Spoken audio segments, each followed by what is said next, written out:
qui reçoit les conclusions, les propositions des ambassadeurs et enfin le sommet des chefs d'État qu'on appelle la conférence des chefs d'État de l'Union africaine. Disons en un mot, on a parlé de la RDC. Nous avons, à travers le président de la République, fait des propositions, donné notre vision de la solution de la crise que nous connaissons par suite de l'agression barbare et dont nous sommes victimes de la part du Rwanda.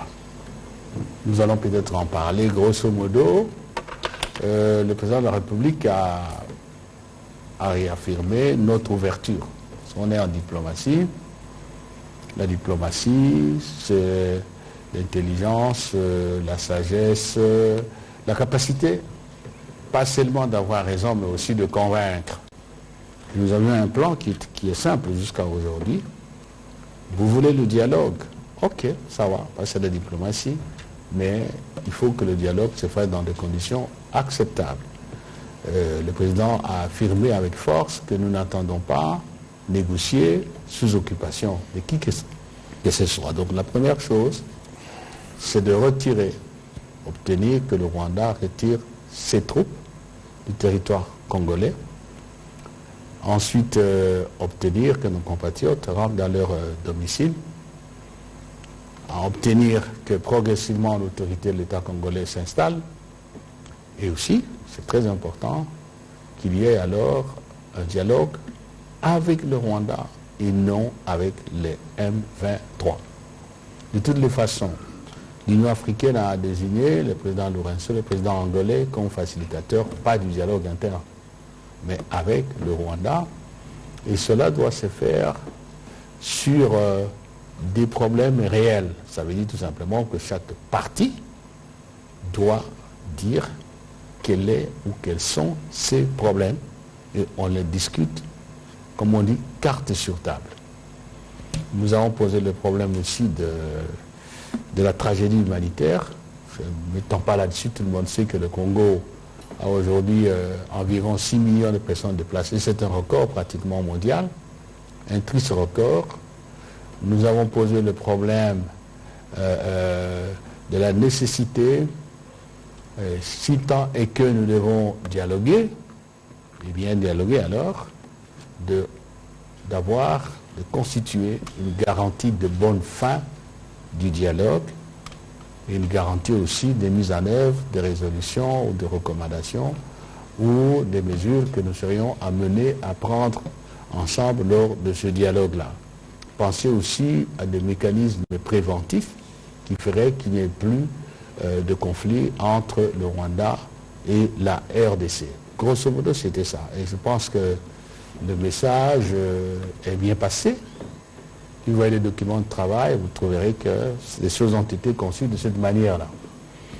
Tellement vrai que lorsque se tiendra la réunion du Conseil paix et sécurité de l'Union africaine le 4 mars, en cours, le communiqué final des travaux a été totalement en faveur de la RDC. On va en parler. D'abord, c'est nous qui avons demandé, pour que l'opinion le sache. Le président m'a instruit de faire en sorte que le Conseil paix et sécurité examine en urgence la situation de la RDC. J'ai écrit à l'époque à mon collègue, le ministre marocain des Affaires étrangères, parce que le Maroc, qui présidait le Conseil paix et sécurité, comme nous étions à la veille du Conseil exécutif, ça a pris un peu de temps. On a relancé avec le concours de notre compatriote, l'ambassadeur Ilungangando, qui est là. Finalement, on a obtenu la réunion du CPS. Mais, un peu d'astuce, au lieu de faire la réunion ministérielle, on a dit que c'est la réunion des ambassadeurs. Mais malgré tout, on est parvenu à obtenir que je sois autorisé comme ministre d'intervenir, et je suis intervenu à partir de Doha d'ailleurs. Vous lisez le communiqué, qu'est-ce qu'on a engrangé comme bénéfice? Tout a été comme nous l'avons demandé. Que l'Union africaine, à travers le Conseil paix et sécurité, endosse la SAMIR DRC, SAMI DRC, c'est en anglais, c'est la mission de l'Afrique australe en République démocratique du Congo. Comme vous avez ici, toute comparaison, disons, bien mesurée, la MONUSCO. C'est un peu comme ça, pour qu'on se comprenne. Ce n'était pas tout. Le Conseil paix et sécurité, j'ouvre la parenthèse, c'est l'organe de l'Union africaine qui est compétent pour connaître de toutes les questions ayant trait à la politique, à la sécurité et à la paix en Afrique. Et il a plutôt des compétences un peu à la manière du Conseil de sécurité des Nations Unies, c'est-à-dire que le Conseil paix et sécurité prend des décisions. Évidemment, il y a aussi des recommandations. Le Conseil paix et sécurité est allé encore plus loin en demandant, qu'est-ce que je dis là, en donnant instruction à la Commission de l'Union africaine, qui est l'exécutif de l'Union africaine, de mettre à la disposition de la SAMI DRC, donc de la force régionale de la SADC, les instruments de guerre, les armes qui sont stockés à Douala, au Cameroun, parce que l'Union africaine a ce qu'on appelle la force en attente. Et dans ce cadre-là, il y a un certain nombre d'équipements militaires qui ont été rassemblés là-bas. Et le Conseil paix et sécurité aussi a insisté pour que ce qui existe comme facilité de paix soit mise au bénéfice de cette force-là, facilité de paix, y compris évidemment les contributions financières. Il s'est adressé également au Conseil de sécurité des Nations Unies d'accompagner, peut-être mieux de dire d'assister la force régionale de la SADC déployée au Congo, et cela conformément à la résolution 2717 du Conseil de sécurité, j'allais même dire un peu plus loin, à la résolution 2667, si je ne m'abuse, dans laquelle le Conseil disait déjà, il y a une année de cela, qu'il appuierait tous les efforts régionaux. Donc là aussi, ça avançait, et l'M23 est cité énormément comme en fait un groupe, comme on appelle les forces négatives, à éradiquer. Donc là, j'ai fait la synthèse, il y a beaucoup de choses. Vous allez continuer, mais on ne peut pas aborder ces chapitres sans revenir sur le courrier adressé notamment au Conseil de sécurité. J'en viens. Un peu de patience.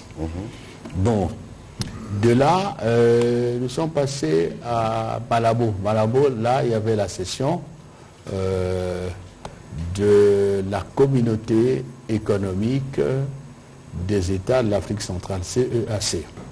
Vous savez que cette communauté est présidée actuellement par le doyen, le président de la Guinée équatoriale, le président Nguema, et les chefs d'État se sont réunis là-bas. Avant, évidemment, comme de tradition, il y avait le Conseil des ministres.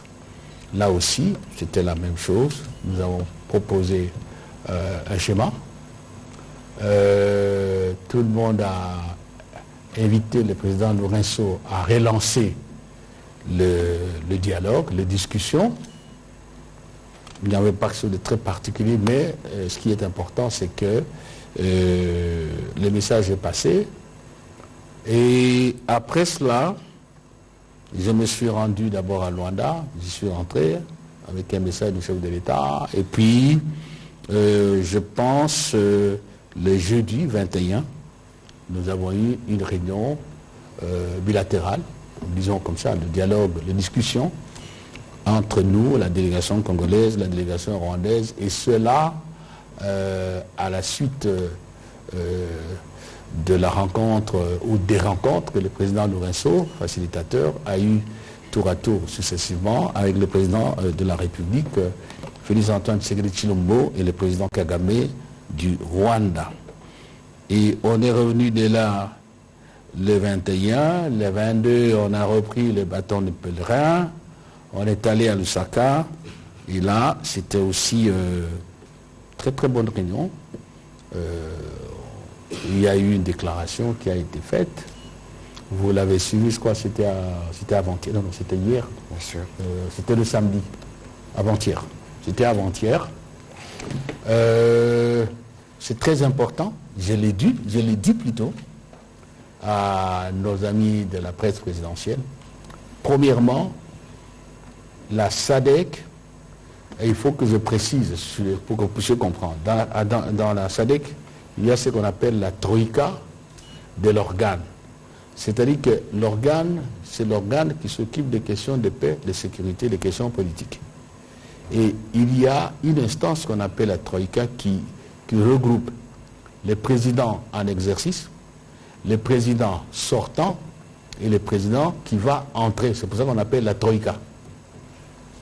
La troïka qui s'est réunie, et lorsqu'elle s'est réunie en matière de sécurité, notamment pour examiner les missions que la SADC dépêche à l'extérieur. Par exemple, vous avez la SAMI, la mission de l'Afrique australe au Mozambique, la SAMI.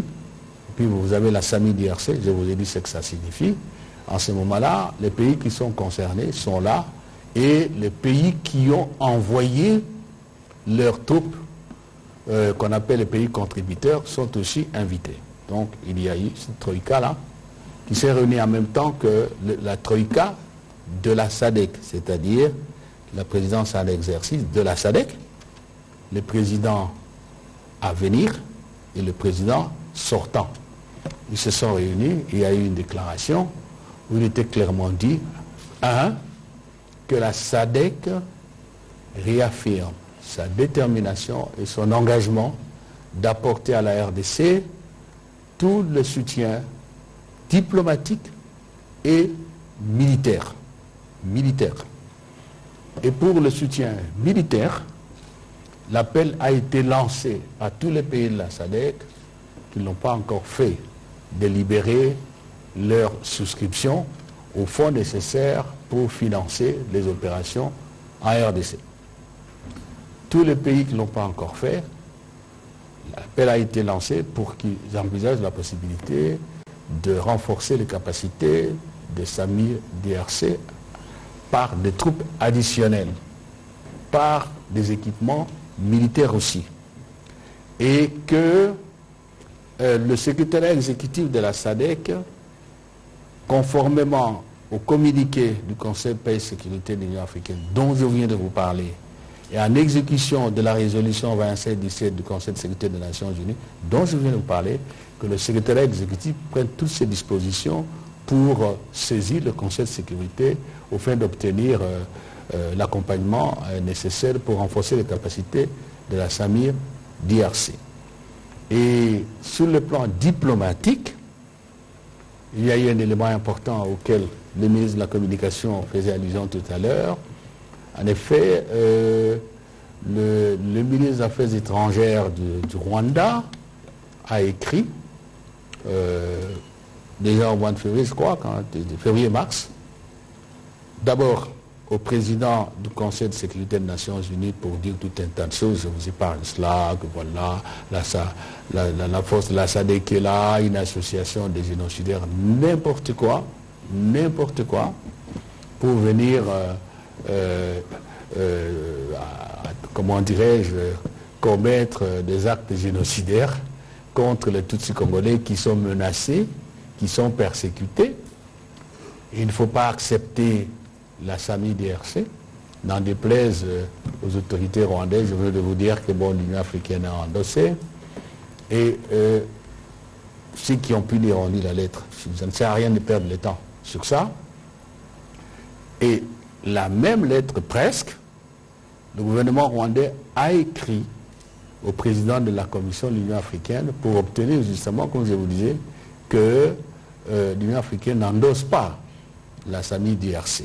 Bon, malgré tout cela, c'était passé, très bien, je vous l'ai dit. Donc, maintenant, il faut que le secrétariat exécutif de la SADC, conjointement avec la RDC, saisisse le Conseil de sécurité des Nations Unies pour dire, voilà, nous avons besoin de ça, ça, ça, ça. Vous voyez dans quelle mesure on peut travailler ensemble. Nous devrions également obtenir que la Commission de l'Union africaine exécute les injonctions qui ont été données, les instructions données par le Conseil paix et sécurité. Donc, à Lusaka, la double troïka a dans sa déclaration d'abord désapprouvé fermement ces deux correspondances du gouvernement rwandais qui tendaient à obtenir que l'Union africaine n'endosse pas la SAMI DRC. C'est rejeté. Et la double troïka a précisé dans sa déclaration, et c'est très important, que le déploiement de la SAMI DRC, son mandat, sont conformes, sont basés, sont assis sur le traité qui a fondé la SADC, le protocole de la SADC sur la défense et la sécurité commune et le pacte de défense mutuelle de la SADC. Donc on n'est pas sorti des textes, on est dans ce qui est prévu et c'est normal. Donc le Rwanda n'a pas de leçon à donner aux gens, ou d'objections à faire, d'autant plus qu'il n'est même pas membre de la SADC. Et la double troïka a précisé aussi que la SAMI DRC n'est pas là pour s'occuper de telle tribu, de telle communauté, ce n'est pas son problème. C'est pour faire en sorte qu'elle appuie les efforts du gouvernement de la RDC, entendez là aussi nos forces armées, de manière à restaurer la paix, la sécurité, la stabilité en RDC, comme l'effort de la SADC, rappelez-vous, l'ont fait en 2013. Rappelez-vous qu'en 2013, ce sont les troupes de la SADC intervenant dans le cadre de la FIB, la force d'intervention rapide au sein de la MONUSCO, qui ont permis, avec évidemment les FARDC, de mettre fin aux aventures criminelles du même M23. Donc, voilà ce qu'on a obtenu là-bas à Lusaka. On va y revenir en détail. Voilà un peu, si je peux résumer, parce que votre question c'est de savoir qu'est-ce qu'on a engrangé. Bien sûr. Un, le soutien unanime de toutes les instances qui ont examiné le dossier. Deux, ce n'est pas seulement un soutien politique, mais un soutien avec des mesures de matérialisation, des mesures de rendre ce soutien actif et opérationnel. Trois, qu'est-ce qu'on a obtenu? C'est que pour la première fois, attendez-nous bien, pour la première fois, même sans le dire directement, toutes les instances africaines qui ont examiné la situation ont reconnu unanimement que le Congo est dans une situation de crise qui nécessite qu'un pays qui a agressé le Rwanda retire ses troupes, qui nécessite que les problèmes intérieurs soient traités par le Congolais et qui reconnaît la légitimité, le caractère juste du combat qui est le nôtre.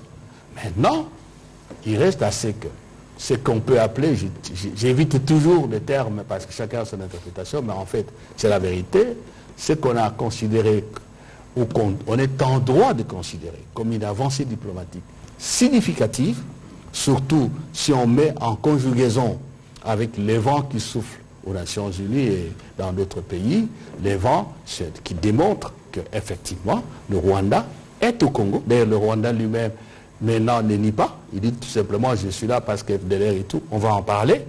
Et ça, c'est un élément très, très important. Il reste maintenant de notre côté à saisir cela, à optimiser ce soutien, cette nouvelle dynamique qui comprend notre problème, qui nous a rejoints pour dire effectivement nous avons le droit légitime de nous défendre pour le bien-être de notre pays et nous devons donc nous débrouiller parce qu'il n'y aura pas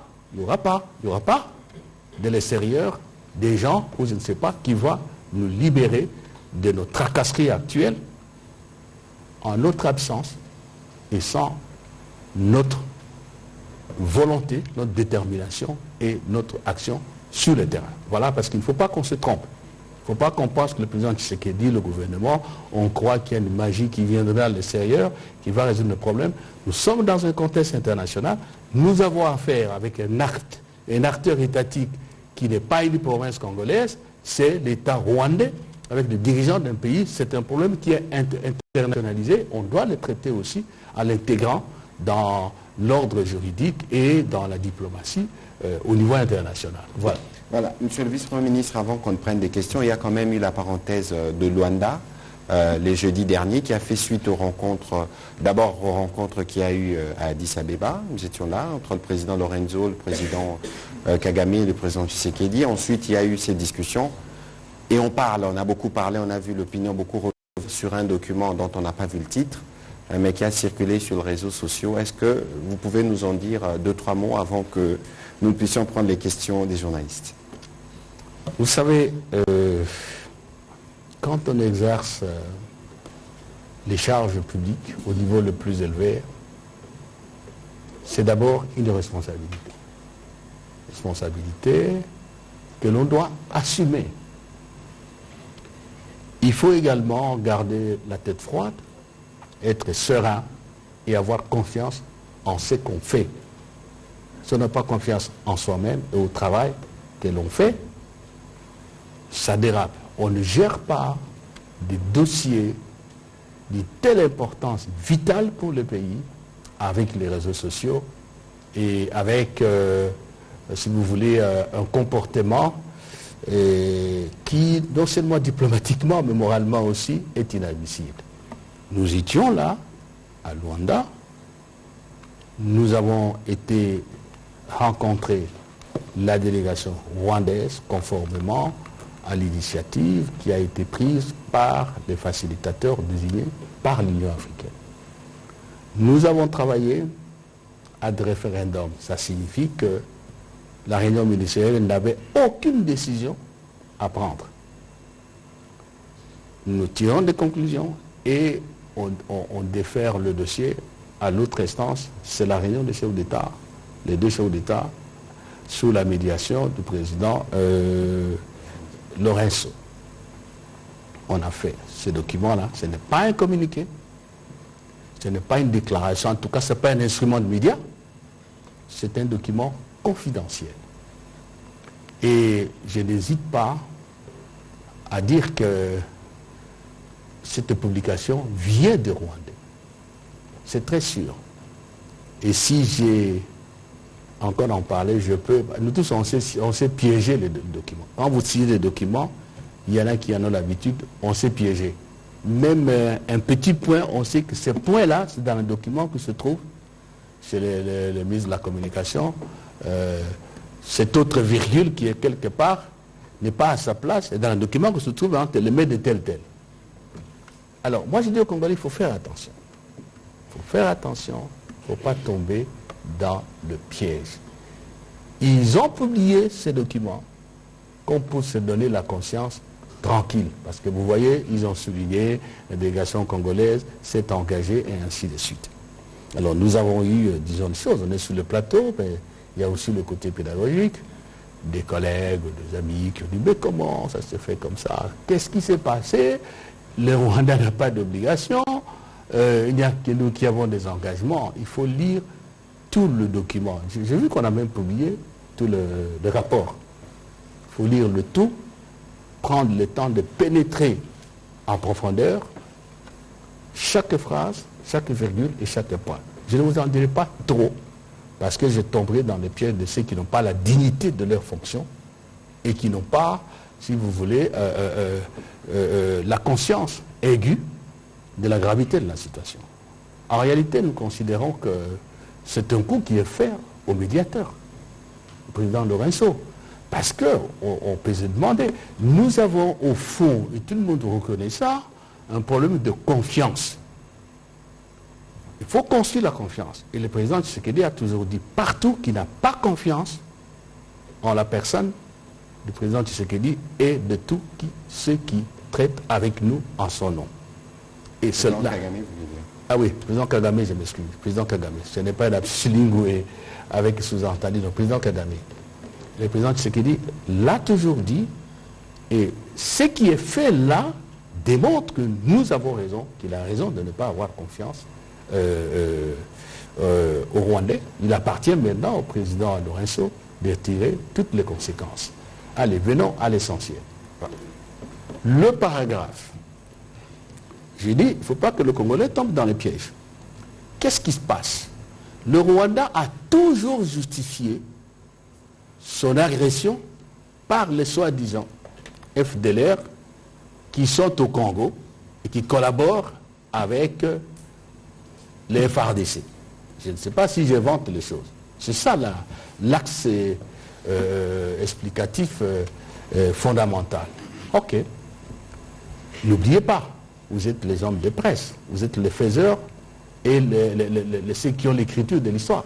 Ça fait une année qu'au nom du président et du gouvernement, je dis partout aux Nations Unies, à l'Union africaine, dans les enceintes de communautés africaines, que le Congo demande à toute personne, à toute organisation, à tout État, et que sais-je encore, qui a des informations précises sur les FDLR, les identifier, les localiser, de nous les donner et de travailler avec nous pour éradiquer cela. Ça, ce n'est pas une invention. Ceux qui disent ça, ils ne s'y mettent pas, ils ne répondent pas.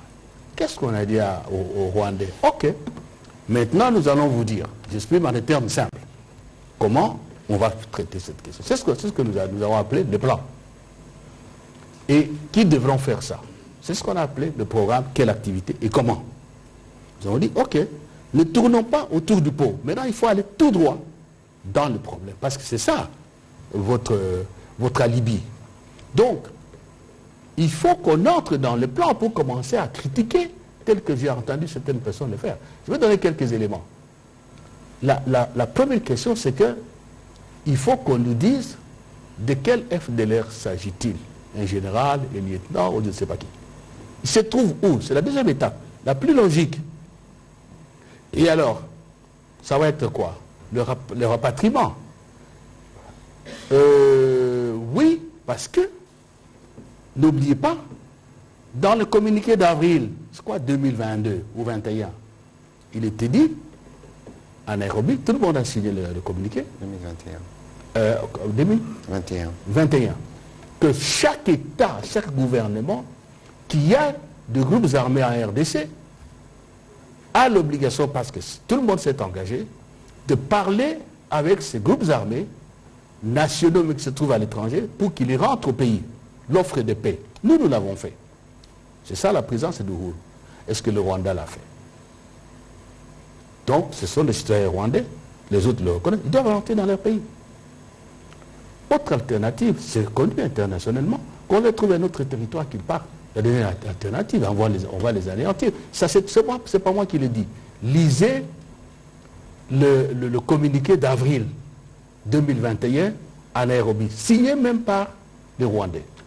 C'est comme ça, tout le monde a oublié qu'on a commencé par déployer la force de l'East African Community. On s'est focalisé sur le 23. On a oublié que cette force-là avait aussi l'obligation d'éradiquer la FDLR. C'est là le problème. C'est là le problème. On a renvoyé la balle. Et ils voient que bon, maintenant, ils vont être acculés. Alors, il y a des compatriotes qui jouent ces jeux-là. Qu'est-ce que ça nous ferait, nous, le Congolais, que si il a peur qu'il y a FDLR à tel endroit, on puisse en finir avec les FDLR. Si un Congolais est effarouché parce qu'on dit qu'il faut un plan, il faut un programme pour mettre fin au FDLR, mais il fait le jeu du président Kagame, parce que nous savons qu'il y a des FDLR qui sont fabriqués à Kigali. Bien sûr. Il y a des FDLR qui sont fabriqués à Kigali. On a envoyé, lorsque le président Tshisekedi arrive, il y a eu des opérations. Demandez au commissaire des Nations Unies. Et d'ailleurs, en accord avec la technique, je vais demander les tableaux récapitulatifs de ces opérations qui ont été menées depuis 2009. Et on a toujours combattu. On pourra les mettre à la disposition des médias. Donc là, vous pouvez voir, c'est un tableau opération Umoja Wetu, opération Kimia, opération Amanileo. On donne la période des opérations qui ont été menées par nous-mêmes. Et il y a des opérations que nous avions menées d'ailleurs avec les Rwandais à l'époque. Nous mettrons tous ces documents à votre disposition. Comme ça, on est sur la même longueur d'onde. Voilà. Alors, qu'on vienne nous montrer, ces FDLR-là, qu'on trouve des solutions. Et je répète encore, dans le communiqué de Nairobi, il est dit, ceux qui vont refuser de rentrer chez eux seront considérés comme des faits négatives qu'il faut neutraliser. Cela, il faut placer chacun devant ses responsabilités. Et on dit, ils n'ont pas pris d'engagement. Mais lisez le paragraphe qui suit. Qu'est-ce qu'on dit? Dans le cadre de la mise en œuvre de ce plan et programme, la délégation rwandaise s'est engagée à quoi? S'est engagée à revoir les mesures et dispositions prises pour la sécurité et la défense du Rwanda. Ça veut dire quoi? Ça veut dire que ceci, renvoyez-vous à la suite du communiqué parce que vous l'avez dans votre téléphone. Ça veut dire que ceci. 1. Nous traitons un problème qui est un préalable. Le préalable, c'est lequel? Et c'est là qu'apparaît la divergence que vous voyez à la dernière page.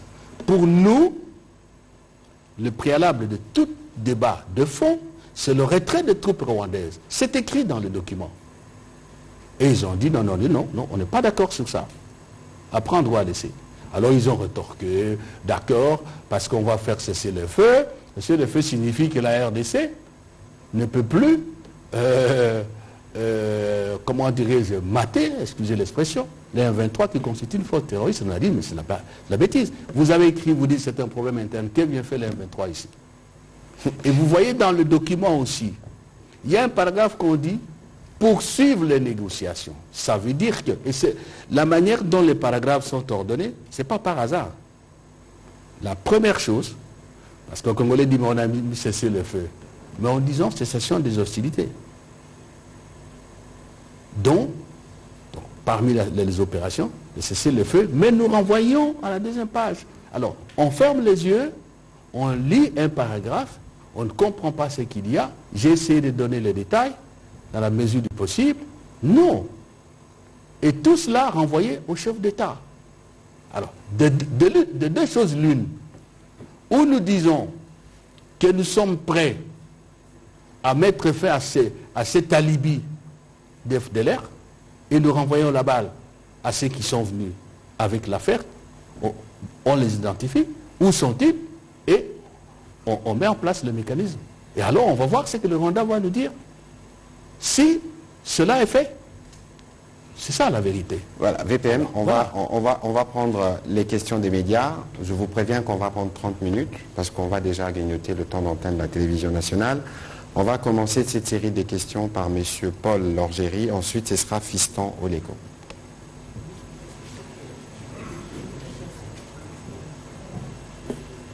Messieurs les ministres, bonsoir. Merci beaucoup pour la parole. Première petite question, deux questions en une. On aimerait savoir aujourd'hui, la ligne de front à l'Est est plus ou moins figée. Quelques combats continuent autour de Satke, de Kibumba. Les forces de la SADC sont arrivées. Première question, combien de forces de la SADC? Et deuxième question, essayez d'avoir... S'il vous plaît, première question. Première question, combien de forces, combien de soldats de la SADC sont aujourd'hui sur le territoire congolais? Et deuxième question, on a quelques doutes sur la nature du mandat. Est-ce que c'est un mandat opérationnel, offensif? Est-ce qu'ils peuvent monter des opérations avec les FARDC? Deuxième question, je sors un peu des sentiers, enfin un peu du sujet du jour, mais je voudrais revenir sur cette histoire qu'il y a eu il y a près d'un mois, sur cet accord avec la Russie de défense, que vous reveniez dessus et que vous nous expliquiez un petit peu ce qu'il en est aujourd'hui et quelle est la nature de la collaboration avec la Russie aujourd'hui. Merci. Alors, le vice-premier ministre va vous répondre, mais sur la première question, on ne peut pas dire il y aura 2 militaires, 3 militaires. C'est bien, c'est une question pertinente. Il a donné une partie, mais je ne sais pas dans quel pays une armée ou une autorité politique peut dire nous avons un militaire, des militaires avec tel type d'armes. Non, ça procède du secret militaire, je suis désolé. Et deuxième question, le mandat. Le mandat est clair, comme de l'eau claire dans un verre clair. Insipide, inodore, incolore. Si vous avez soif, vous la buvez. Il faut lire le SOFA. Le SOFA, c'est l'accord portant statut de la force. Oui, il faut lire. Il faut lire. C'est très clair, je viens de le dire. Le mandat, c'est de soutenir les FARDC pour recouvrer l'intégrité territoriale de la République, restaurer la sécurité et en fait mettre fin aux groupes armés. Groupes armés, ce n'est pas seulement les 23. On ne dit pas assez ça. Ce n'est pas seulement les 23. Peut-on accompagner, soutenir une armée en opération sans se mêler au combat? C'est simple. Je viens de vous dire. J'ai ici la déclaration d'avant-hier. La SADC soutient, est déterminée à soutenir les FARDC diplomatiquement et militairement. Bon, écoutez, moi je ne suis pas militaire, mais je sais que, bon, si vous ouvrez le dictionnaire, militaire ne le soutient pas en faisant des blagues avec lui, en lui racontant des histoires. C'est d'être avec lui au combat. Et ce n'est pas théorique. Parce que ce n'est pas la première fois que la SADC vient. Les troupes de la SADC ont été dans la force d'intervention de la MONUSCO, FAIB. Est-ce qu'il faut vraiment une démonstration particulière? Seulement, c'est qu'il y a ces mandats s'exécutent, mais ça ne nous empêche pas de continuer le combat diplomatique et pourquoi pas le combat de la communication. Bien sûr. Voilà. Voilà. Je ne sais pas si j'ai oublié. Encore avec la Russie, non. Nous n'avons jamais signé d'accord avec la Russie, ni discuté avec la Russie d'une assistance militaire. C'est le ministre des Affaires étrangères qui vous parle. Nous avons trouvé, le président Tshisekedi a trouvé un accord militaire signé par nos prédécesseurs, mais qui lui-même n'a jamais été exécuté. Et nous n'avons jamais posé le problème de l'exécution de cet accord. Je crois là aussi, c'est clair, c'est blanc comme neige. Voilà. Et on va prendre la question de Fiston Ndeko. D'ailleurs, nous avons tous déploré l'attentat terroriste qui a tué près de 137 Russes il y a quelques jours. Fiston Ndeko, allez-y rapidement. Merci, et puis ce sera Madame Gracia Ndambi. Merci, Monsieur le ministre, pour vos questions. Et la première question au VPM Lutundula, c'est un peu une question générique. Êtes-vous satisfait du schéma diplomatique? Comment? Êtes-vous satisfait de manière claire de l'action diplomatique que vous menez avec le chef de l'État, avec l'ensemble du gouvernement, surtout concernant la question de l'Est? Deuxième question, le M23, aujourd'hui... Attendez un peu, dit.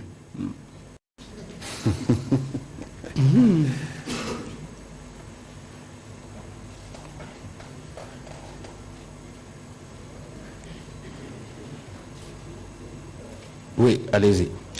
Le M23, jusqu'à aujourd'hui, continue d'occuper des localités entières en République démocratique du Congo. Alors, aujourd'hui, on parle de la SADC, de la force de la SADC, SAMI RDC, 3 mois déjà. Quelle est la différence qu'il y a entre l'action menée par la force de l'EAC, qui est partie depuis le 15 décembre, et SAMI RDC, parce que, si on se rappelle, la force de l'EAC était partie justement parce qu'elle n'a pas appliqué son mandat qui était offensif. Alors, quelle est la différence, 3 mois déjà, de l'action de l'EAC, force régionale, et SAMI RDC? Ok, merci beaucoup. Encore une fois, la clarté des questions me fait plaisir. Oui, nous sommes satisfaits de l'action diplomatique. On n'a pas le temps de faire le bilan, mais accepter au moins, que nous avons obtenu la levée de l'obligation de déclaration des armes et munitions vendues au Congo, qu'on a Après presque 20 ans d'embargo. Ça fait plus de 20 ans. C'est ce qui nous a permis d'acheter les armes, de requinquer nos forces et de faire en sorte au moins qu'ils résistent. Ça, c'était important. 2, nous avons réussi à faire basculer l'opinion de ceux qui pensaient que tout ce qu'Kigali racontait était des paroles d'évangile. Avant nous, connaissez-vous un seul pays au monde qui a dit au président Kagame, retirez vos forces de la RDC. Cessez de soutenir l'M23. Vous êtes des médias, dites-moi, nous avons réussi cela. ceux qui hier le soutenaient ont compris qu'en fait c'était de bluff, que le vrai problème, ce sont les richesses de la RDC. Tout à fait. Troisième succès, et il est éclatant. Nous avons démystifié. Félix Antoine Tshisekedi a démystifié le président Tshisekedi. C'est le président plutôt, je m'excuse, Kagame, qui s'agite tout le temps. Est-ce que vous avez vu M. Kagame faire des interviews à longueur de mois? Il y a une qui circule maintenant. Il en fera une après ses briefings. Il semble qu'il est Jeune Afrique. Il est très fort. Oui, il dit que Tshisekedi en fait pose des actes, mais il ne connaît pas les conséquences de ces actes. Et il va très loin. Vous lui dites, mais est-ce que vous prenez au sérieux les menaces que vous en secret? Il dit, oui, oui, je prends au sérieux, il est capable de beaucoup de choses. C'est lui qui ne connaît pas les conséquences, qui ne mesure pas les conséquences de ce qu'il fait en hypothéquant l'avenir d'une communauté congolaise, de tous ces Congolais, qu'il a instrumentalisé, qu'il transforme en une marchandise qu'il vend partout. Tout à fait. Est-ce qu'il réalise l'avenir de cela? Nous sommes une nation unique, 450, on n'a jamais connu de génocide chez nous. Et quelqu'un veut vous dire, oui, il y a des persécutions, mais ça reste là-bas, nous on n'a pas besoin de ça. Et en mettant dans la tête des Congolais qu'il y a parmi nous des compatriotes c'est de la stigmatisation, qui sont protégés par un pays étranger, qui se donnent le droit de venir chez nous piller sous prétexte qu'il les défend. Est-ce qu'il sait ce que cela va donner d'ici 4 ans, 5 ans, 10 ans, 20 ans, 50 ans? Il est en train de fausser l'histoire de notre pays, de creuser de trous. Et je demande à tous les Congolais de ne pas tomber dans ces pièges-là, particulièrement les Congolais Tutsis. Parce qu'ils n'auront jamais ce qu'ils ont aujourd'hui, ici, là-bas. Vous comprenez? Nous avons gagné sur ces points-là. Et le président a été très clair à son passage au briefing sur ça, parce qu'il a dit qu'il y a des compatriotes Tutsis qui décèdent pour défendre le territoire national. Oui, oui, oui, oui. Et nous sommes satisfaits aussi, aujourd'hui, si vous allez à l'Union africaine, ce n'est plus les vents d'il y a quelques mois. Il y en a qui disent, oui, ça suffit quand même, lui aussi. Il se prend pour qui? C'est le nouveau Napoléon, c'est le nouveau, parce qu'on n'aime pas citer les noms de l'histoire, mais l'histoire. Donc, on a avancé très sérieusement. Mais ce qu'il faut savoir, je comprends votre souci. La diplomatie appuie un combat. La diplomatie permet d'avancer sans faire couler le sang.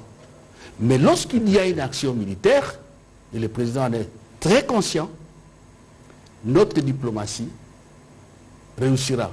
D'autant plus que nous serons en mesure de soutenir notre armée, de faire en sorte que, et c'est là votre troisième question, de faire en sorte que ces jeunes gens qui ont décidé de sacrifier, de faire couler leur sang pour la nation, avancent. Notre diplomatie fera encore mieux, il fera encore mieux si nous tous nous restons mobilisés. Absolument. Si nous tous nous restons, ici je vous ai dit, il y a des pays, des peuples qui ont gagné des guerres contre les grandes puissances. Rappelez tout ce qui s'est passé en Asie, Vietnam, Cambodge et tout. Donc, il ne faut pas qu'on croise les bras. Oui, la diplomatie va tout résoudre. Non, non, non. Le travail, il est fait. Toutes les données ont changé, sont en notre faveur. Les vents soufflent pour nous. Mais il faut domestiquer ces vents pour que ce soit une énergie qui éclaire de l'avenir, pour que ce soit une énergie qui nous donne les fondamentaux pour construire ensemble notre avenir. Et arrêter ce qu'on nous a mis sur le dos. Alors, la troisième question, c'est les M23 continue. Nous, là encore, de compatriotes, on ne se bat pas contre les M23. On se bat contre le Rwanda. Écoutez, les missiles sol-sol, solaire. Est-ce que dites-moi, les M23 a quelles entreprises pour gagner de l'argent? Les M23 c'est quelle société ça? Ces armes-là, ce sont que les États qui les achètent. Nous nous battons et le Rwanda ne nie pas. Pourquoi vous ne voulez pas de M23 tout le temps alors que le Rwanda vous dit j'ai bombardé, j'ai fait ceci, j'ai fait cela? Non, il ne faut pas qu'on tombe dans ce piège-là. Nous avons un problème et le président ne l'a jamais nié. Mais c'est le ministre de la Communication, il faut qu'on insiste pour ça. Regardez, quand l'AFDEL vient, qu'est-ce qui se passe? L'AFDEL entre, tout notre système de sécurité est décomposé, détruit. L'armée, les services de sécurité, et j'en passe. Il nous fallait du temps pour reconstruire notre système de défense, avec tous les corps qui sont impliqués. Et c'est à ce moment-là aussi que les mêmes pays, les mêmes voisins, commencent à nous déstabiliser. On a connu les Kundabatware, Jules Mutebushi. Si vous voyez, c'est un peu cyclique. Il ne passe pas 5-6 ans sans qu'il y ait une perturbation. On n'a pas eu le temps de reconstruire l'armée nationale. Beaucoup de Congolais oublient ça. Et dire aussi que, bon, il faut le dire, le programme de formation militaire, de recrutement, on ne sait pas trop comment, ce qu'on en a fait. Moi, je n'ai pas l'habitude de remuer le couteau dans la plaie, mais nous sommes tous des Congolais, nous savons ce qui s'est passé. Le président arrive.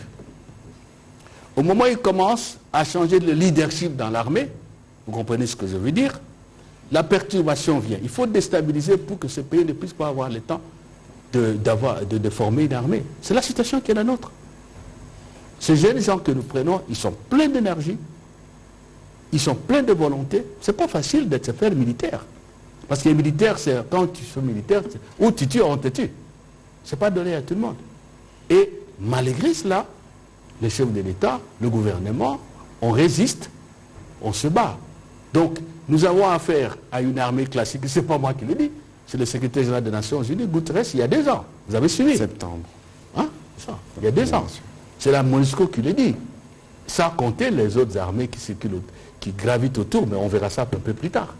Voilà. Donc, l'affaire du M23 qui conquiert les territoires, c'est le Rwanda et nous le reprenons, nous le reprendrons, soyez sûrs et certains.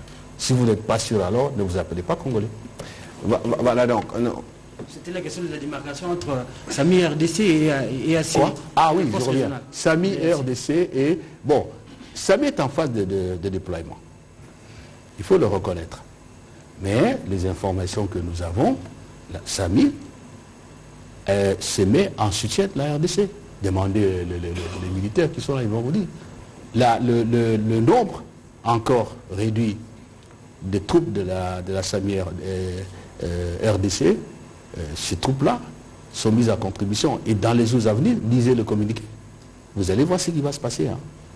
Voilà. Donc, ce n'est pas comme ceux qui sont arrivés ici, l'EAC, excusez, monsieur le ministre, parce qu'il a parlé de l'EAC, qui commence dès le début, on vous dit, dès qu'on atterrit à Goma, déjà nous ne sommes pas venus nous battre. Est-ce que je mens? Non, nous sommes venus pour être une force de tampon. C'est ce qu'on nous a dit dès le départ. Alors que ça n'a jamais été mentionné. Et on a commencé à faire des négociations avec les M23. Samy, DRC, ne fait pas cet exercice-là. Ayez confiance. Voilà, donc je vais demander d'ailleurs à nos services de mettre à disposition des médias tous les textes des différents sommets auxquels vous avez pris part. C'est important de toujours avoir cela à l'esprit parce que les événements qui se passent aujourd'hui sont reliés à ceux qui se sont passés il y a peut-être 2-3 ans. Et pour un petit commentaire dans ce que Fiston Leko disait, dans cette guerre, nous avons plusieurs fronts. Il y a évidemment le front militaire avec ce que cela comporte. Il y a les fronts diplomatiques pour lesquels nous vous faisons le compte rendu ce soir. Il y a les fronts médiatiques pour lesquels je présume que vous êtes tous mobilisés dans la campagne Mendele Kouyaté. Il y a le front judiciaire parce que tous ces criminels doivent être jugés si nous voulons avoir une garantie de non-répétition. Et il y a des actions qui sont en cours dans les instances juridictionnelles, tant au niveau de l'Afrique qu'au niveau international. Il y a le front économique, parce que le fond de la guerre, il est économique, des pillages, etc. Nous sommes aussi sur tous ces fronts bien alignés. Madame Gracia Ndambi, s'il vous plaît, ce sera une question pour nous permettre de prendre 2-3 et terminer d'ici 15 minutes. Allez-y, s'il vous plaît, madame. Merci, monsieur le ministre, pour la parole. J'avais 3 questions. Mais si je dois poser une question, ce sera de savoir, face à l'incapacité de la communauté internationale pour condamner, s'il faut le dire comme ça, pour prendre des mesures drastiques sur le roi, est-ce que la RDC doit encore faire conscience? Qu'est-ce qui motive le pays à faire conscience à cette communauté internationale? Et les autres questions? On y a déjà répondu. Non.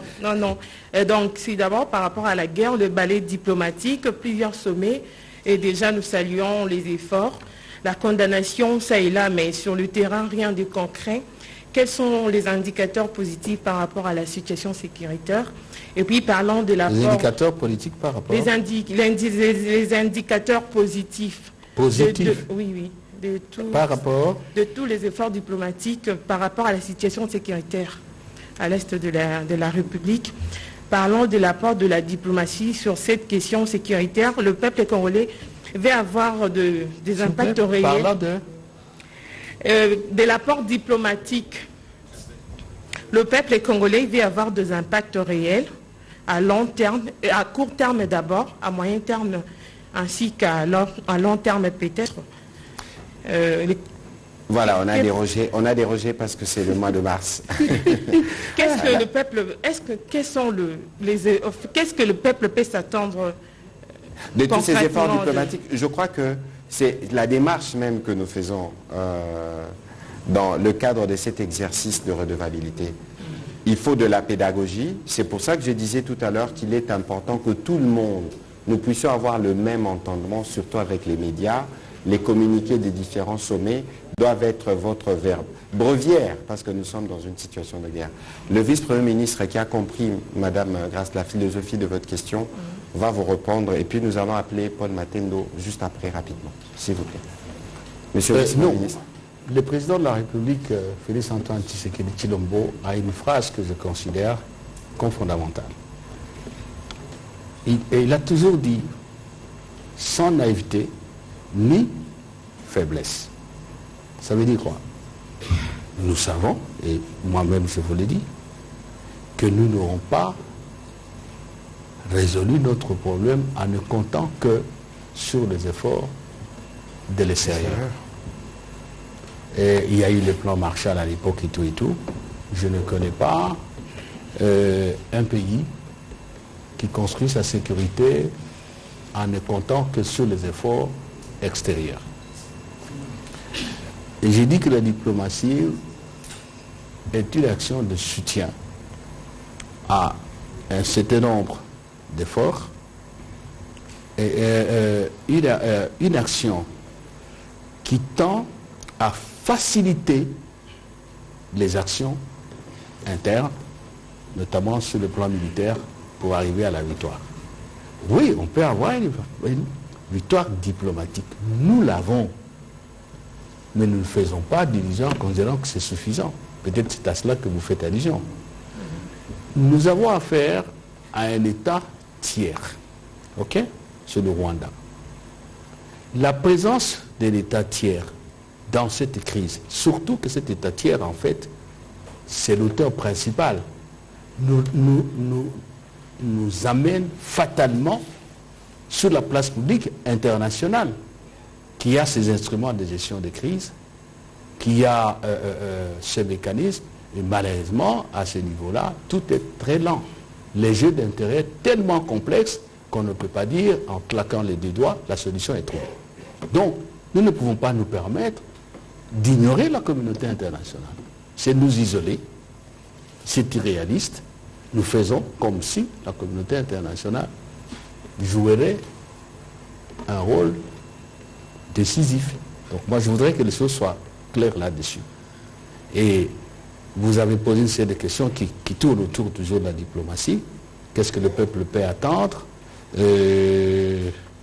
Qu'est-ce que les indicateurs positifs? Mais je vous ai donné une série de victoires que nous avons gagnées. J'ai commencé par là d'ailleurs. Bien sûr. Ça affaiblit ceux qui sont en guerre contre nous. Et nous ne pouvons pas minimiser cela. Remémorez-vous ce qui s'est passé au cours de 20 ou 30 dernières années, est-ce que vous avez vu le président Kagame agiter de cette manière? Ça n'a jamais existé. Les perturbateurs. Hein, les perturbateurs. Est-ce que vous pensez que s'il n'y avait rien qui était fait par la Félix Antoine Tshisekedi Tshilombo, nous n'aurions pas eu ces gens ici à Kinshasa? Parce que les gens oublient ça. Hein? Bien sûr. S'il n'y a rien qui a été fait depuis qu'on est là, est-ce que ces gens-là n'auraient pas pris gommant? Donc, je comprends l'amertume, je comprends les impatiences, mais on ne gagne pas un conflit de ces gens-là comme si on claquait les doigts et il y a une magie qui tombe. On ne gagne pas en ignorant la communauté internationale. Donc, nous ne pouvons pas affronter et en même temps nous isoler. Là ça ne marche pas. Ça marche pas. Voilà, je dois rappeler que c'est un conflit qui dure plus de 25 ans. Et que cette fois-ci, nous voulons trouver une solution définitive.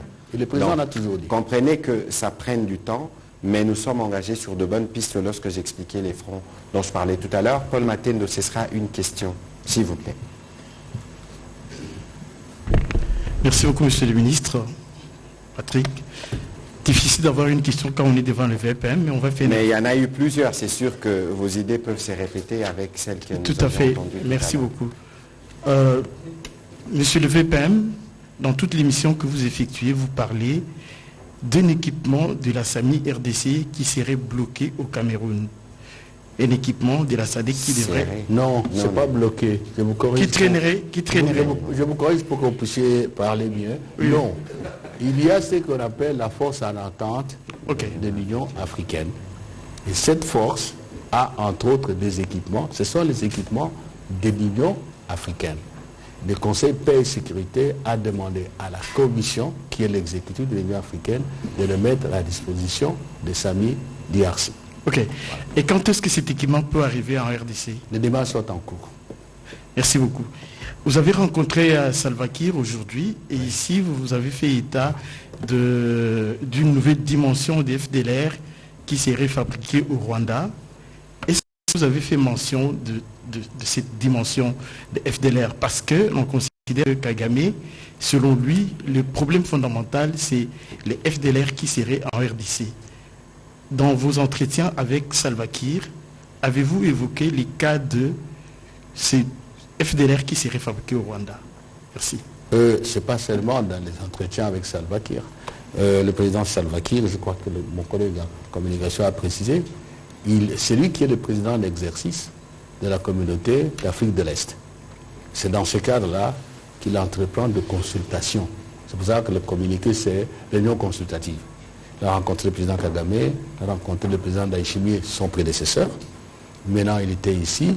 Il est allé à Luanda parce que vous savez que c'est le président Lourenço qui a été désigné facilitateur par l'Union africaine il y a 2 ans à Malabo pour entretenir le dialogue entre le Rwanda et la RDC. Donc il faut créer une synergie. Voilà pourquoi il est venu. Et les problèmes sont exposés. Les problèmes de FDLR, on en a parlé, mais ce n'est pas seulement ça. Il y a autre chose, peut-être qu'il faut dire à nos compatriotes. Il y a ceux qui se sont appelés Alliance Fleuve Congo, qui nous ont dit qu'il faut Alliance des M23. Ça veut dire quoi? Ils se machinent actuellement quelque chose dans le sens de partir du Nord Kivu vers l'Ituri.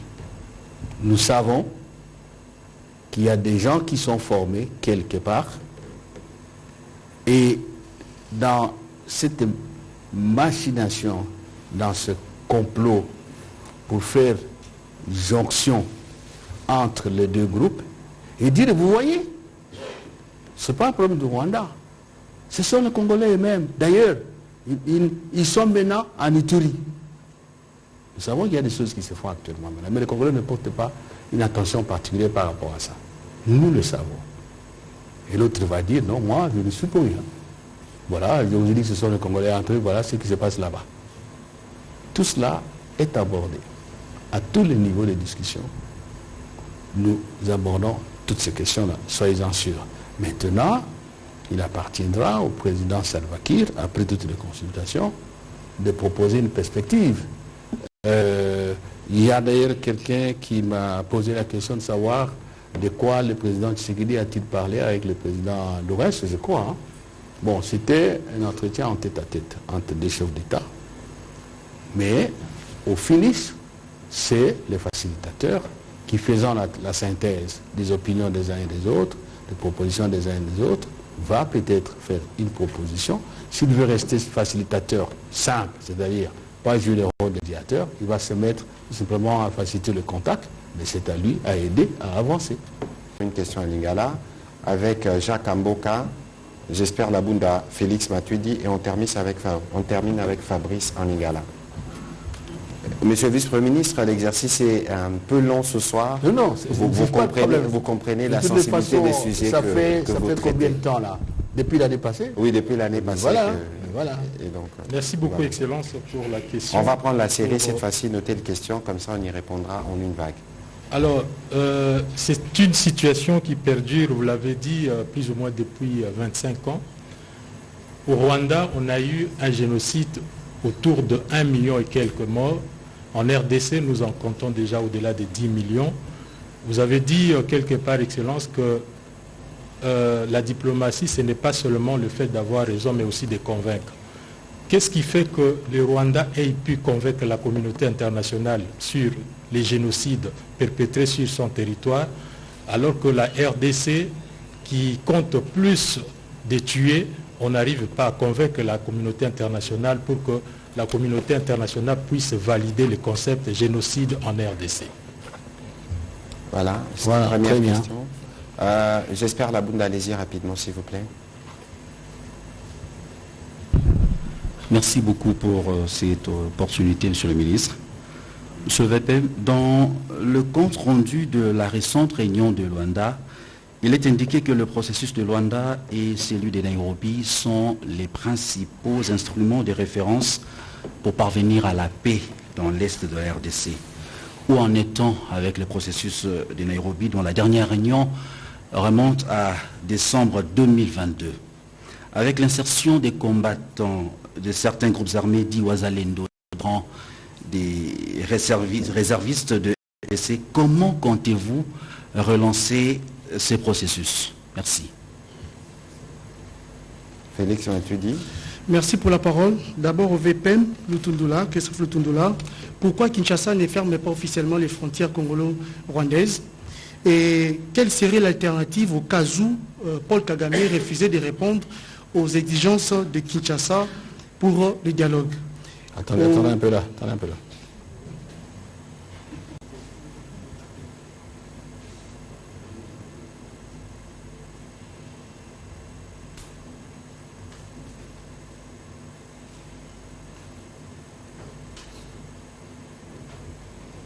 Oui. Alors, la première question, c'était pourquoi Kinshasa ne ferme pas officiellement les frontières congolo-rwandaises? Ouais. Deuxième question, quelle serait l'alternative au cas où Paul Kagame refusait de répondre aux exigences de Kinshasa? Okay. Au ministre des porte-parole du gouvernement congolais, M. Patrick Mouyaya, 11 officiers comparaissent à la cour martiale du Nord Kivu. L'opinion voudrait savoir, avec la levée du moratoire sur la peine de mort, est-ce que ces officiers pourront être condamnés à la peine de mort?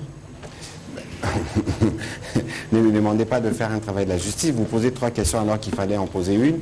Il y a un ancien magistrat à ma droite, peut-être qu'il y répondra mieux que moi.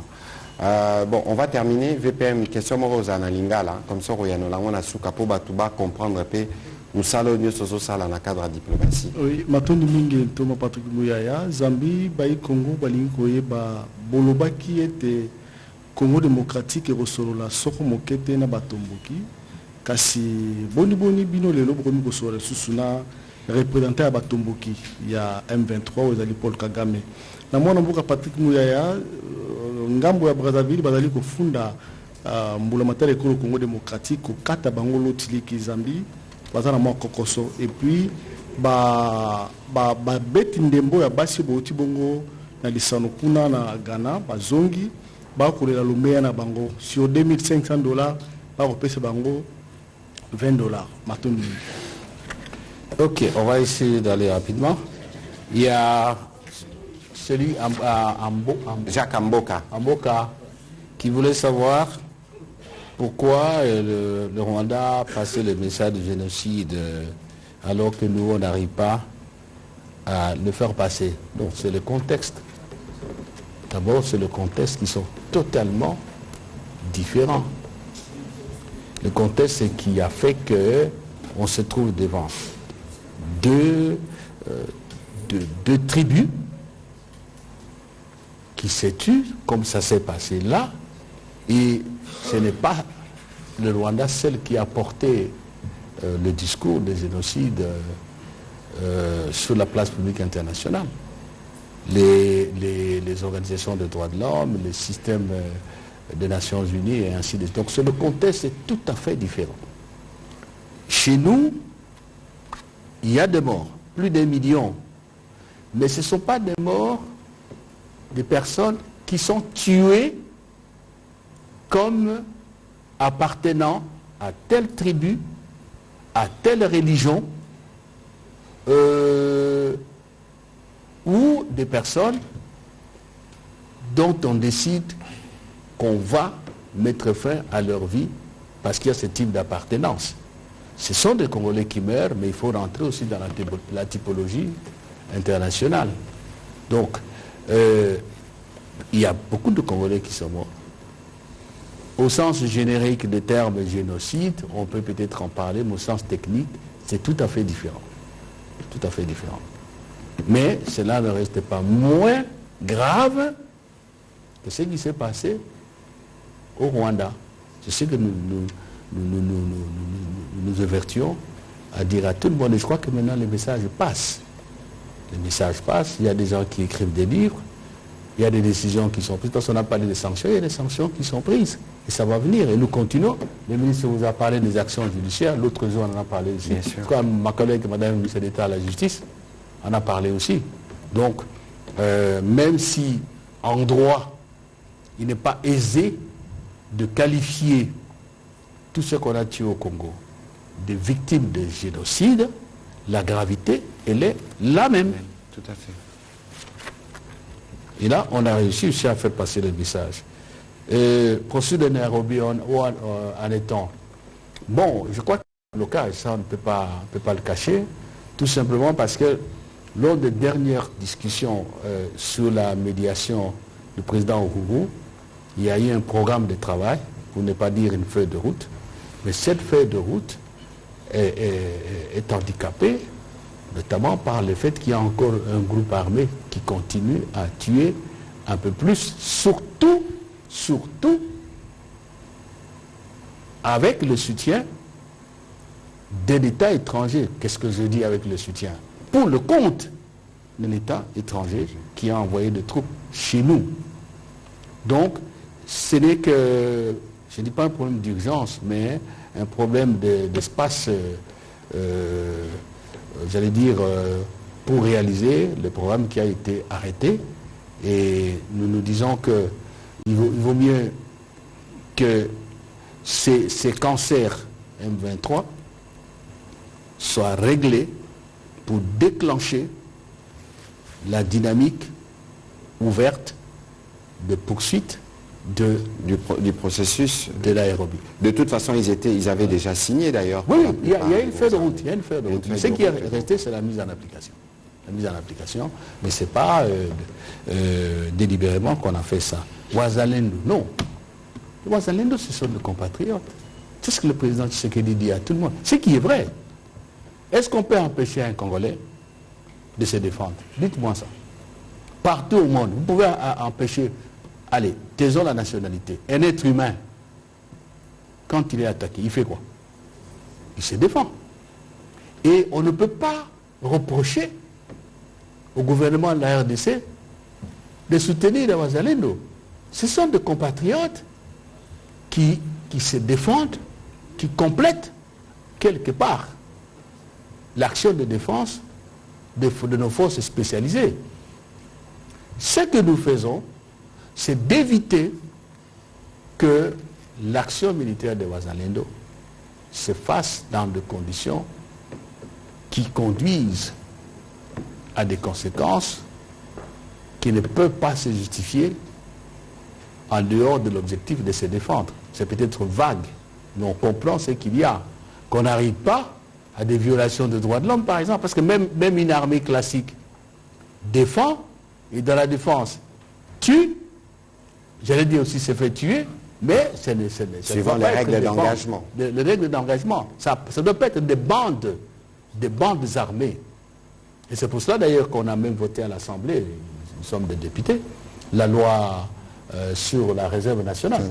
Réserve armée de défense. Et d'ailleurs, à ces propos, il faut éviter ce que vous aviez dit tout à l'heure, parce que la réserve armée de défense n'a pas encore commencé à opérer. Lorsqu'on dit on prend des réservistes qu'on met dans l'armée, non. Il faut faire la nuance. Parce que la réserve armée a été créée justement pour le besoin d'absorber ces compatriotes qui sont prêts à s'élever à chaque fois pour la défense du territoire national. Cela ne veut pas dire, nous avions fait un briefing avec le coordonnateur du PDDRC ici, cela ne veut pas dire que parce que vous avez une arme aujourd'hui, demain automatiquement vous allez à la réserve. Il y aura un processus de vetting, il y aura un processus de contrôle des conditions d'admission qui sont bien spécifiées dans la loi. Il faut éviter cette confusion, s'il vous plaît. C'est ça. Donc c'est ça le problème de Ouazaline. Ce sont des Congolais, nous tous. Nous avons l'obligation constitutionnelle de défendre le pays. C'est tout là. Tout à fait. Ce qu'on fait, et les efforts sont faits réellement, au gouvernement, c'est d'éviter des dérapages, d'éviter que ça se fasse, comme dit mon collègue, en dehors des règles, j'allais dire, du jeu. Alors, fermeture des frontières. Le président a donné une réponse, quoi, aujourd'hui. Aujourd'hui, c'était aujourd'hui. Il y a une question. On lui demandait pourquoi on ne construirait pas des murs. Oui. Nous n'avons pas de problème, je répète le président, d'ailleurs on venait de suivre ça tout à l'heure. Mais bien sûr. Nous n'avons pas de problème avec le peuple rwandais. Ce sont les dirigeants rwandais qui ne comprennent pas que ce qu'ils sont en train de faire compromet l'avenir même des Rwandais eux-mêmes. On ne sait pas tirer les leçons de l'histoire. Regardez les pays qui étaient très très très puissants depuis l'Antiquité romaine. Ça s'est terminé comment? Ça s'est terminé comment? Toutes les guerres que l'Occident a connues. Parce qu'en Afrique, on a connu, ce n'était pas des guerres de cette ampleur-là. Il y avait peut-être entre les empires, mais ce n'était pas comme tout ce qu'on a connu en Occident. Et ça va se terminer comme le président l'a dit. Ceux qui dirigent le Rwanda aujourd'hui ne seront pas éternels. Ils ne le sont pas, ils ne seront jamais. Et voilà. Donc, il faut voir, ne perdons pas le discernement. Non, non. Il faut se battre, défendre le pays, défendre notre indépendance, défendre nos richesses nationales, mais ne perdons pas la lucidité. Ne perdons pas la lucidité. Et alors, on donnait une question, c'était si le président Kagame fait quoi? Qu'il ne respecte pas les engagements, il ne suit pas ce qu'on lui demande, en fait, continue le comportement. Mais c'est simple. C'est simple. Moi, je crois que c'est le président de la République qui décide en matière de guerre, c'est le commandant suprême, mais nous n'allons pas le laisser faire. La guerre va continuer. Est-ce qu'il y a d'autres alternatives? Nous continuerons la diplomatie. Le président l'a toujours dit. Nous continuerons la diplomatie. Mais en même temps, nous ne serons jamais naïfs pour croire qu'un beau matin, on va venir nous dire, allez, Sophie Kagame est parti. Non. S'il ne sort pas, on va continuer la guerre. Alors, la dernière question à Lingala, non, naïbité ndeko Mutuli naïbité qui a été tous allez kosola na M23 naïbité.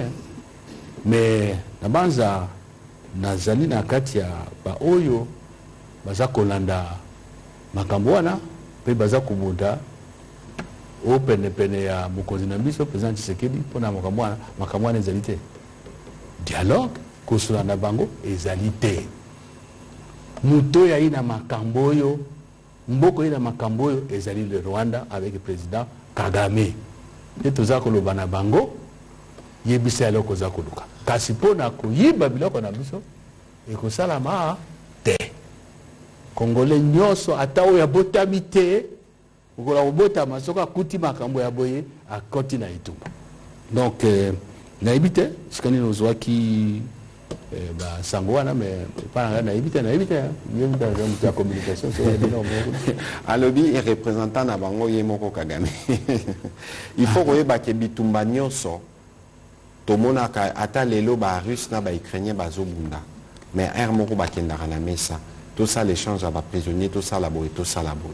Autant ba mapinga bazo bunda, autant yépé vice-premier ministre na ba soda na ye ba diplomate, bango pe bazo bunda, nenge biso pe na ba soda oyangai entre guillemets, ba équipe nanga topé ba pandisango tozo bunda. Na mituna na yo otuni makambo alotiliki, na mona kiango mingi batuninga. Na rotuna ndeko nangai ministre ya énergie, ressources hydrauliques et électricité, apesanga biyano. Bon, on a repé ça. O etali makambu ya bandeko na biso bazaki na Ghana, na landa kiango penzate mais na rotuna ndeko Kabulo. Na mona ke la fois passée ba Léopard na biso ba prestaki malamu. Hein, Nathalie équipe à volleyball, ba polaki d'un point na finale, il y a handball. Je pense que globalement ata topé à boxe. Au moni maramba sport eza makamoko président de la République à l'année la ramingi. Et ça rappelle na bakoko so ba réalité nango bobo sanate ke mukolo moko tozaka na ndeko Nicolas Kazadi. Alobaka il faut ko bancariser. Alobaka boy bon. Na ebité o elekaki wana na rotuna ndeko Kabulo pe na royela bino biyano. Yepa yana no briefing tem comme suto yana awa comme ça botuni mbala moko. Alors, on va terminer, Monsieur le Vice-Premier ministre, et quels peuvent être vos mots pour conclure cet exercice de redevabilité qui était assez long la dernière fois, c'était le 23 octobre 2023. Ah oui, hein. Exactement, on l'a rappelé tout à l'heure. Non, et là on a Oloba Yangoyo. D'abord, félicitations. On a battu à média. Merci. Oh, nakalisi changement ya sol le côté na secteur wana mada tozali. Changement narratif. Madame. Yabi balé et vu à Moutounio Césaraka facilité. Il faut Kubunda au propre comme au figuré. Tozali riche. Soko yozana biloko ebele. Yo kasi bakotika yo tampola boye na balabala, utamoni ya betele maboko te. Mususa ko loba botokotala. Soka yawa na botolier. Soka yawa na bomiye. Il faut milengela. Bandeko bazali nitumba bayeba ke biso maso tozali na bango. Boka mobimba soki 100 millions to ko zala biso so nitumba te mutazana musala na ye. Isika ozako sala. Soko sali bien. Ozako sala, ozako bunda pour baloko. Moni. Donc peut-être le quoi tout ça qui combat à indépendance c'était tout monde a la vie à payer c'est la facile. T. Boy babunda qui mingi dans Afrique au sale awa Angola tout monde a payé Salva Kiir. Les lois babunda qui mingi pour l'indépendance. Salva Kiir a lobé à l'âge de 15 ans.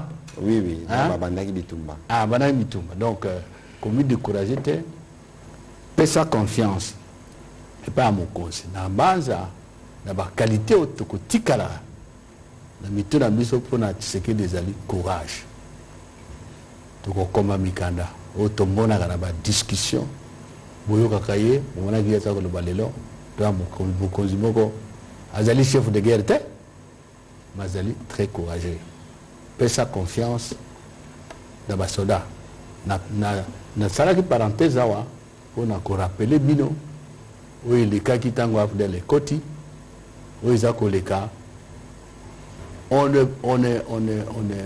ne produit pas une armée en 2-3 ans. Les alliés que la mouke na tongo signé mukanda beaucoup une armée nationale. Les alliés musa to sala ke umiraka. Malheureusement chaque fois que tu tokende bati bakal. Donc eh bien tokolonga bendele kokoyate toza makasi oza congolais zala fier oza congolais oza pe na mokonzi RDC kolonga elora makasi merci. Voilà, merci beaucoup Monsieur le Vice-Premier ministre pour cette participation à cet exercice de redevabilité. Vous avez encore de l'énergie, gloire à Dieu. Nous pourrons évidemment revenir encore parce que les sujets sont d'une grande importance. Je pense que nous allons nous organiser peut-être pour avoir un moment de change autour de ces sujets, non pas devant les médias, mais pour que nous tous on fasse les récapitulatifs depuis avril 2021, lorsqu'on a commencé les processus de Nairobi, jusqu'à aujourd'hui en passant par la feuille de route de Luanda. Comme ça, nous aurons tous les mêmes entendements. Le vice-premier ministre l'a dit tout à l'heure, nous ne combattons pas le M23, nous combattons le Rwanda. Il ne devrait plus y avoir d'ambiguïté, les M23 soutenus par le Rwanda, non. C'est le Rwanda que nous combattons et lui-même, le président rwandais, les perturbateurs, lui-même l'a reconnu. Merci beaucoup, monsieur le vice-premier ministre, et merci à vous, chers professionnels des médias, à ceux qui nous ont suivis ce soir. Le journal de la RTNC a pris un coup, mais les sujets en valaient la peine. Merci et bonne soirée.